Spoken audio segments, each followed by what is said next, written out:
Filling the Citizen Bank check is pretty easy thing to do. Today I'm going to teach you how you guys can fill your Citizens Bank check.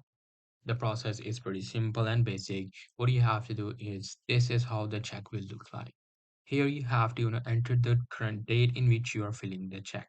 So currently, as you guys can see, the date is 6/8/2024. You just have to enter that information right here. Now here you have to enter pay to the order of. Now here you have to enter your name that you are making a payment with this thing. Now in the dollar sign, you just have to write in numeric. If you want to transfer or writing a check for $10,000, just type in 1000 and zero and then dollars as well.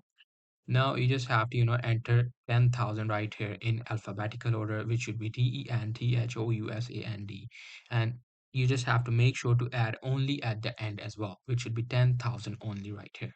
And that's how you will be able to fill your Citizens Bank check without any problem. Hope you guys find this video helpful.